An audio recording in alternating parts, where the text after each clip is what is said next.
नवीन सरकारचा शपथविधी सोहळा उद्या दिमाखात पार पडणार आहे आणि आज नुकतीच देवेंद्र फडणवीस यांची विधिमंडळ गटनेतापदी भाजपची निवड झालेली आहे. आपल्यासोबत बोलण्यासाठी मराठा आंदोलक मनोज जरांगे पाटील आहेत. दादा, काय सांगणार? एकीकडे नवीन सरकार स्थापन होण्याची हालचाली सुरू आहे, तर दुसरीकडे तुम्ही देखील उपोषणाचा इशारा दिलेला आहे. कसं बघता याकडे? तुम्ही आता म्हणला दिमागात पार पडतोय, दिमागात पार पाडा, तोफा वाजा, गुलाल टाका, काय करायचं तर पण आरक्षण बी द्यायचं.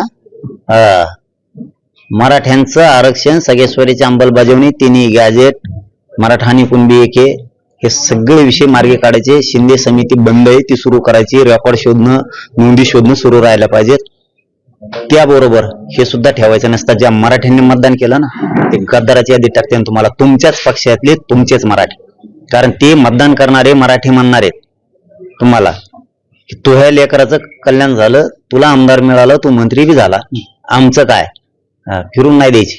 कारण जितका मराठा समजदार आहे, जितका मायाळू आहे, तितकाच उग्र सुद्धा आहे.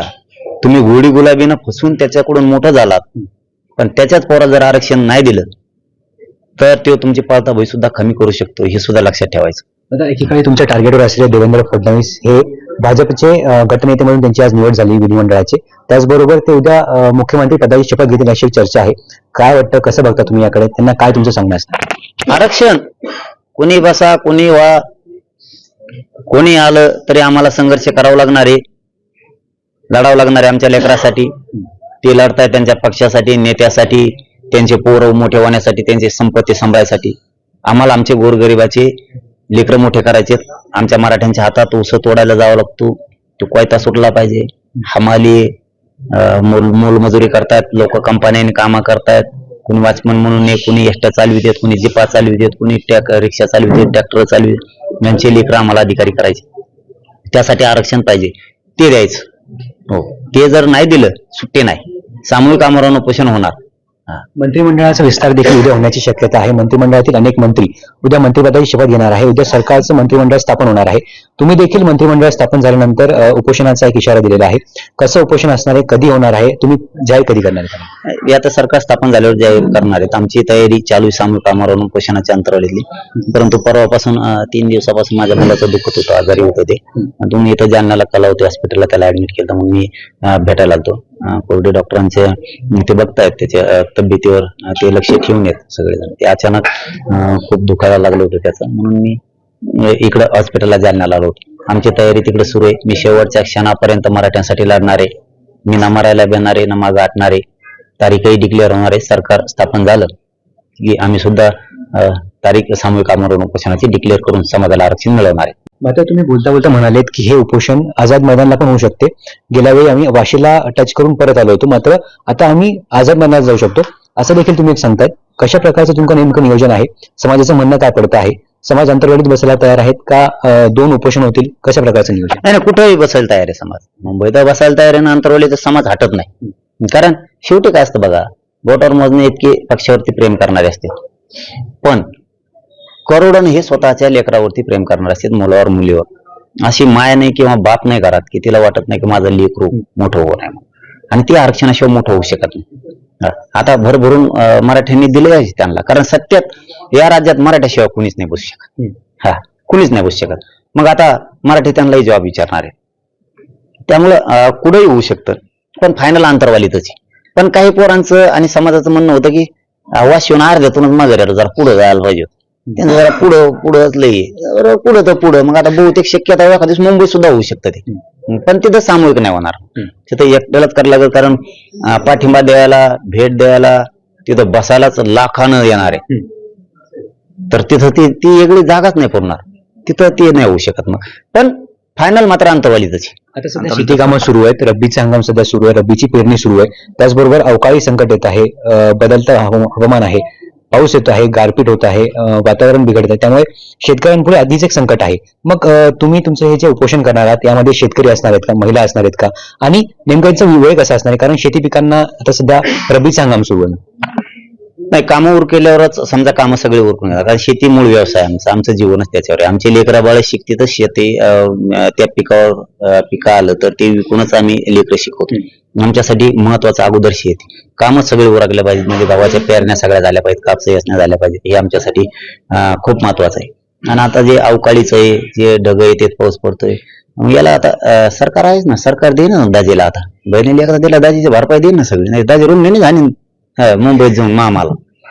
तिथे काय सोपं आहे का? लाडक्या बहिणीला पैसे दिले, मग आता नुकसान झालं ते इकडे भरून द्यावं लागणार आहे. दाजीला खवळलेलं सध्या. दाजीचं जर माल भरून नाही दिला आणि काय झालं, दाजीना रूम न उचललंच म्हणायचं. दाजी असा खवळून उठलेला आहे सध्या. तुम्ही जे लाडकी बहीण योजनेचा आता उल्लेख केला, त्या लाडकी बहीण योजनेमध्ये काही निकष हे सरकार लावणार आहे असं एक कळत आहे.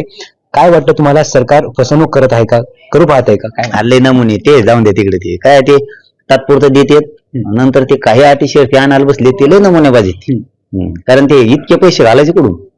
ते असे पैशाचे आकडा सांगतो डोक्यानच जाता माणसाचं. इतके करोड दिले, तितके आणले, कुंकून आणते, कुंकून देते. एकाने वावर इकलं नाही, घर इकलं नाही. आमचेच घेते आणि आम्हालाच देतात आणि म्हणतात लाडक्या बहिणी दिले. पैसेच आमचे, आम्हालाच दिले. काय उपकार केला का?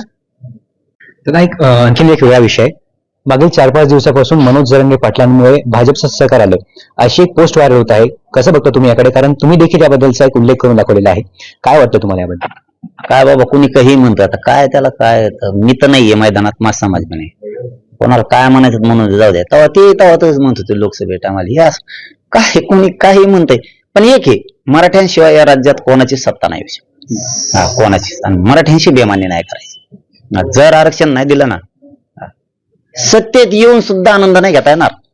इतके मराठे तरायला लागते.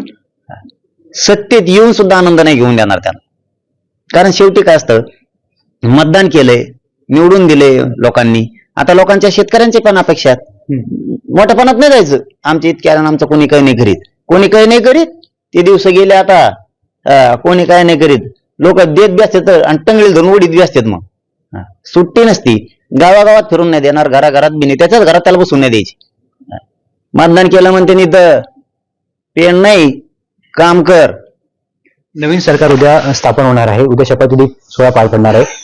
देशाचे पंतप्रधान असेल नरेंद्र मोदी सुद्धा या सोहळ्याला येणार अशी एक माहिती आहे. काय वाटतं, नवीन सरकारला आव्हान काय असणार आणि शुभेच्छा देणार का तुम्ही? आता शुभेच्छा द्यायला नाही द्यायला त्याला काय, आम्हाला काय अडचण आहे का? कारण महाराष्ट्राचा असा एक देशाला दिशा देतो, त्याच्यावरच संस्कार आहेत. विरोधही करतो आणि धडा शिकवतो. त्यामुळे शुभेच्छा तर असणारच आहेत ना. कोणी पण आला तरी त्याला तर मनापासून भरभरून शुभेच्छा असणार आहेत. पण त्यांनी सुद्धा देवेंद्र फडणवीसांना शुभेच्छा. आता कोण होतं मला काय माहित. ते तिसरंच झालं राहते, काय करायचं? त्यांचं लय अवघड मिळेल. ते काय करते का भरासच नाही. ते निवडणुकीत तारीखच लय दिवस लांबली होती. तसं त्यांचं झाल्यावर कोणी हो, आम्हाला काय त्याची सुख दुःखच नाही. आम्हाला लढावंच लागणार आहे आणि शुभेच्छा तर देणारच. त्यात तर काय वादच नाही. कोणी जरी आला ते संस्कारच आहेत महाराष्ट्रावरती. आम्ही काय महाराष्ट्राच्या बाहेरचे नाहीत आणि त्यातल्यात मराठी आहेत. आम्ही खांदून घेत असतो. मनाचं कौतुकही, मोठेपणा असतो आमच्यात. कौतुकही करतो आम्ही, शुभेच्छा देतो आणि त्यांचं अभिनंदन सुद्धा. पण आरक्षणाला सुट्टी नाही. तिथं 1 इंच सुद्धा मागं सरकणार नाही. मी बी नाही, माझा समाज बी नाही. मग वेळे प्रसंगी जीव द्यायची वेळ आली मराठ्यांना तरी देतील. पण तुम्हाला नीटच करणार आहे सरकार.